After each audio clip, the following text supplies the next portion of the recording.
जो ऊँट हुआ करते थे उनकी कमर पे बहुत भारी भरकम एक कपड़ा सजावट के लिए या उसको ठंड से बचाने के लिए डाला जाता था। घरों में ऊँट पाले जाते थे। तो ऐसे ही एक व्यक्ति का ऊँट पाला हुआ था, उसके घर में अच्छा भारी भरकम कपड़ा भी था ढकने का।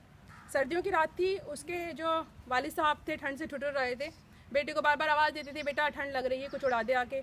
उठने की हिम्मत नहीं थी। बेटा टालता रहा, बहुत देर तक इधर उधर मुंह बनाता रहा, क्या रात में ये परेशान करते हैं, सोने भी नहीं देते। और ये भूल जाता है व्यक्ति बड़े होकर के हम जब बच्चे थे तो हमारे माँ बाप ने हमारे लिए कितना कुछ सहा है, जाड़ा गर्मी बरसात, अपनी नींदें खो देता है इंसान, सब कुछ। तो बहुत देर के बाद जब बेटा उसके वालिद साहब आवाज़ देते रहे कि बेटा ठंड लग रही है, कुछ आके उड़ा दे, तो वो अपने छोटा, उसका 2-2.5 साल का बच्चा था, पैर पर चलने लगा था, 3 साल का था, थोड़ा होशियार था। तो उससे बोला, अब वो बेटा अपने बेटे से बोला, जा दादा को जाके वो जो ऊँट पे डालने वाली जो एक वो होता है कपड़ा, वो दे आ। बच्चे ने बड़ी गौर से पापा की बात सुनी कि दादा को ठंड लग रही है और पापा कह रहे हैं कि वो कपड़ा दिया। फिर वो इधर उधर घूमा, इधर रहला उधर डरा, भागा फिरा पूरे घर में। तो वो कहने लगे, बेटा क्या ढूंढ रहा है तू, मैंने तुझे कोई काम बताया है, जाके दादा को वो दिया जो मैंने तुझको बताया। तो वो बच्चा बहुत देर तक ढूंढता रहा कुछ। फिर उसने फिर पूछा, बेटा तुम क्या ढूंढ रहे हो? तो बोला, बेटा पापा मैं कैंची ढूंढ रहा हूँ। बोला, बेटा कैंची का क्या करेगा?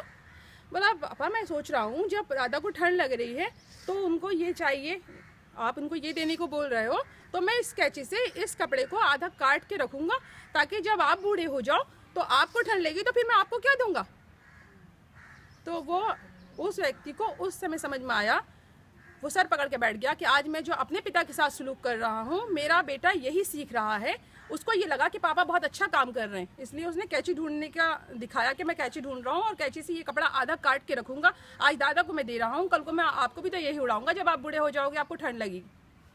तो इससे हम जो करते हैं, हमारे नन्हे बच्चे हमसे वही सीखते हैं और कल हमारे साथ फिर वही करते हैं।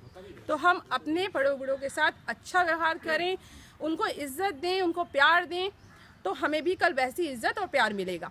बस मैं यही कहना चाहती हूँ।